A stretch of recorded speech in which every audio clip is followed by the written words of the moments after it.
Assalomu alaykum, hurmatli obunachilar. Sizlar bilan yanada ko'rishganimdan juda ham xursandman va bugungi juda qiziqarli mavzuni ko'rib chiqamiz. Yana qiziqarli tomoni shundaki, bugun biz shifokorlar tomonidan emas, balki tibbiyot akademiyaning studentlari tomonidan sizlar uchun juda ham dolzarb bo'lgan muammoni ochib, yaratib, sizlarga yaxshi ma'lumotlarni yetkazishga harakat qiladilar.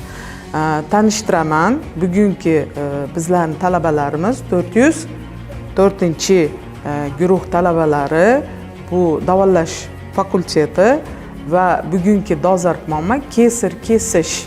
Bunda qisqacha ma'lumot, ya'ni kesir kesishni o'zi nima, ko'rsatmalari, qarshi ko'rsatmalari, uni texnikasi va albatta kesir kesishdan keyingi o'sha ayolni parvarishlash, qanday olib borish kerakligi haqida ma'lumot olasizlar. Assalomu alaykum kanalimiz obunachilari. Bugun siz bilan akusher ginekologiyada qo'llaniladigan eng ko'p uchraydigan operatsiyalardan biri kesarcha kesish operatsiyasi haqida gaplashamiz. Bu kesarcha kesish operatsiyasi tavsiya etilmaydigan holatlari ko'pincha homiladorlikning 24 haftasidan kichik bo'lgan vaqtlarda biz kesarcha kesish operatsiyasini tavsiya qilmaymiz.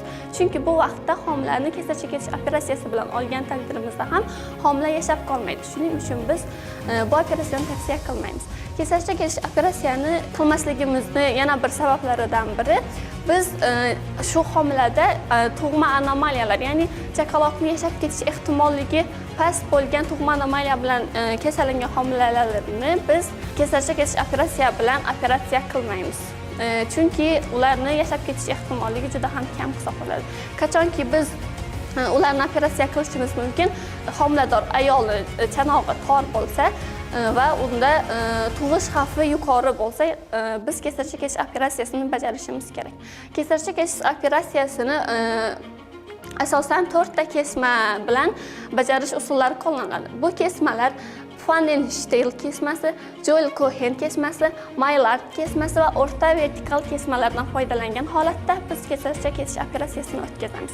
Kesarcha kesish operatsiyasida Pfannenstiel kesmasi asosan bu qov simfizidan 2 barmoq yuqorida yonbosh suyaklarining oldingi yuqoriga o'sig'idan 2-3 sm ichkarida medial joylashgan kesma hisoblanadi. Bu kesma bilan biz kesarcha kesish operatsiyasini o'tkazishimiz mumkin. Keyin ikkinchi kesmamiz eng ko'p qo'llaniladigan kesma Joel-Cohen kesmasi hisoblanadi. Joel-Cohen kesmasini eng ko'p qo'llanishiga sabab kosmetik jihatdan uning ahamiyati katta va undan tashqari biz Joel-Cohen kesmasi bilan kesara o'tkazganimizda homilador ayollarda og'riqlik kam bo'lishi va qon ketish holatlarining kam kuzatilganligi tufayli Joel-Cohen kesmasi dunyo bo'yicha eng ko'p qo'llaniladigan kesmalar sirasiga kiradi. Keyingi kesmamiz Maillard kesmasi. Maillard kesmasi asosan Pfannenstiel kesmasiga parallel ravishda o'tkaziladigan kesma hisoblanib, u asosan qov simfizidan 5-8 sm yuqorida amalga oshiriladigan kesma hisoblanadi. Endi o'rta vertikal kesma. O'rta vertikal kesma asosan bu kindik sohasidan 2-3 sm pastda o'tkaziladi. Qachon biz o'rta vertikal kesma orqali kesarcha kesish operatsiyasini bajaramiz desak, bu operatsiyani juda shoshilinch holatlarda, ya'ni onaning hayotiga juda ham xavf tug'diruvchi holatlar bo'lgan vaqtda biz shu kesmadan foydalangan holatda kesarcha kesish operatsiyasini o'tkazamiz. Kesarcha kesish operatsiyasini o'tkazganimizda bu usuldan foydalanishimizdan maqsad bolani homilador onani qornidan olib chiqishimiz tez bo'ladi. Shuning uchun biz o'rta vertikal kesmada kesarcha kesish operatsiyasi o'tkazganimiz ma'qul.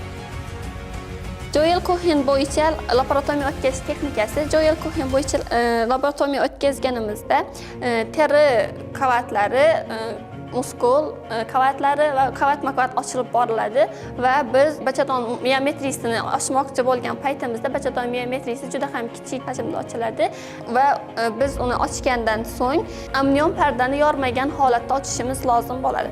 Ya'ni amnion parda yorilib ketmasligi kerak. Biz bachadon miometrik qavatini ochganimizdan keyin amnion pardasini yoramiz va qog'onoq suvlari chiqqandan keyin avvalo bolani boshi bilan biz chiqarib olamiz va uni yuqoriga buramiz. So'ngra uni yelkalari, qo'llari va oyoqlari chiqarib olinadi. So'ng biz pulsatsiya tugagandan keyin kindikni kesamiz. Kindikni kesganimizdan so'ng yo'ldoshni ko'chishini kutamiz. Ko'chgan yo'ldoshni ham olib chiqib ketamiz.